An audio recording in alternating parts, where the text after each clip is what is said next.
बिस्मिल्लाहिर्रहमानिर्रहीम। अस्सलाम वालेकुम। आज मैं बनाने जा रही हूँ करेले गोश्त। बड़ी मज़ेदार रेसिपी है। इसके लिए सबसे पहले जो हम करेले हैं उनको रेडी करेंगे। मैंने यहाँ पे तकरीबन 1 kg जो है वो करेले लिए हैं। तो इसकी सबसे पहले जो स्किन है हम ऊपर से लाइट से उतारेंगे और फिर कट करके इसके अंदर से सीड्स निकालेंगे। इस तरह से हल्की हल्की सी जो स्किन है इसकी उतारेंगे और इसी तरह से सारे जो करेले उनकी सबकी मैं स्किन ऐसे उतार दूँगी। आप इनको पकड़ के तो सेंटर से कट करेंगे और जो इसके अंदर जो सीड्स हैं वो हम निकाल देंगे।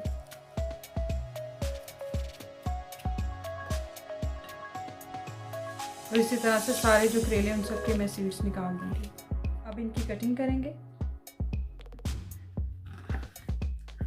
इतने इतने पीस आपने कट करने और इसी तरह से सारे जो करेले उनको मैं कट कर लूँगी। करेलों को मैंने कट कर लिया। अब इनको सिरका और नमक लगाती हूँ। पहले मैं इनको नमक लगाऊंगी।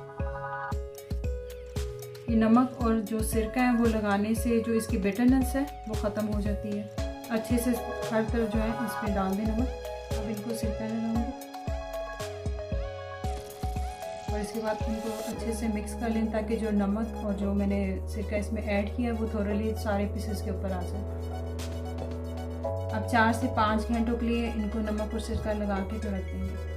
अब हम करेले गोश्त के लिए गोश्त को कुक करेंगे। मैं यहाँ पे आधा किलो गोश्त ले रही हूँ। इसको मैं प्रेशर कुकर में कुक करूँगी। 2 कटे हुए मीडियम प्याज हैं, 2 टमाटर, 1 टेबलस्पून अदरक लहसुन का पेस्ट, 1 चम्मच सुरख मिर्च पिसी हुई, आधा चम्मच सूखा धनिया पिसा हुआ, 1 चम्मच नमक और 1/4 चम्मच हल्दी। अब इसमें पानी ऐड करेंगे। तकरीबन 2 कप पानी मैंने इसमें ऐड किया है। अब इसको अच्छे से मिक्स करेंगे और इसमें बॉयल आने देंगे। इसमें बॉयल आ गया। अब इसको हम कवर करके 15 मिनट्स के लिए कुक करेंगे ताकि जो गोश्त है वो गल जाए। और दूसरी तरफ जो करेलों को जो हमने नमक और सिरका लगाया था तो उनको वॉश करते हैं। इसको किसी ड्रेनर में शिफ्ट करेंगे और फिर अच्छे से हाथों से इसको वॉश करेंगे। अब कोई भी जो टीकले होते हैं वो लेंगे, उसमें थोड़े से जो करेले हैं उनको ऐड करके जो इनका एक्सेस वाटर है वो उसको हम ड्रेन कर लेंगे। मैंने अच्छे से वॉश कर लिया। उसका जो एक्सेस वाटर था उसको भी मैंने ड्रेन कर लिया। अब एक फ्राइंग पैन में 1 चम्मच जो है वो ऑयल ऐड करेंगे। अब इसमें ये मैंने 2 अनियन लिए हैं, इनको मैंने कट किया है। बस इसको आपने हल्का सा 1 मिनट के लिए सौटे करना, कुक नहीं करना इसको। ये सौटे हो गई हैं। अब इनको एक बॉल में निकाल लेंगे। अब करेलों को फ्राई करेंगे। इसी फ्राइंग पैन में ऑयल ऐड करेंगे। अब इसमें करेलों को ऐड करेंगे। बस हल्का सा आपने इनको फ्राई करना है। ये फ्राई हो गए हैं इस तरह से। अब इसी तरह से मैं बाकी करेलों को भी फ्राई कर लूँगी। 15 मिनट्स हो गए हैं और गोश्त भी है वो गल गया है। अब इसमें मैं 5 बड़ी इलायची डाल के तो इसको इतनी देर कुक करूँगी ताकि ये जो इसके अंदर जो पानी है वो खुश्क हो जाए। पानी इसमें खुश्क हो गया। अब इसमें मैं 1 चम्मच गरम मसाला और 2 चम्मच दही ऐड करके इसको 1 से 2 मिनट के लिए कुक करूँगी। थोड़ा सा पानी भी इसमें मज़ीद ऐड कर दूँगी। अब इसमें मैं ऑयल ऐड करूँगी और इसको मिक्स करके 10 से 15 मिनट के लिए गोश्त को अच्छे से भूनूंगी।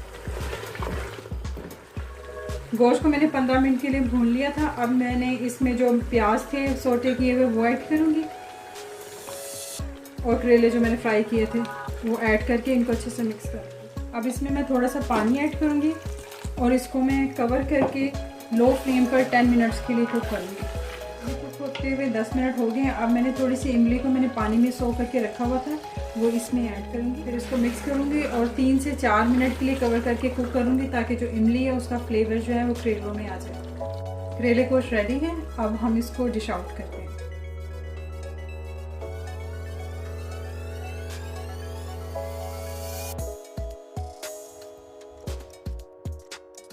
मज़ेदार करेले गोश्त रेडी है। उम्मीद है आपको मेरी ये रेसिपी अच्छी लगी होगी। जाने से पहले मेरे चैनल को सब्सक्राइब, लाइक एंड शेयर कीजिएगा। बेल नोटिफिकेशन को ऑन कर लीजिएगा ताकि हर आने वाली वीडियो आपको ऑन टाइम मिले।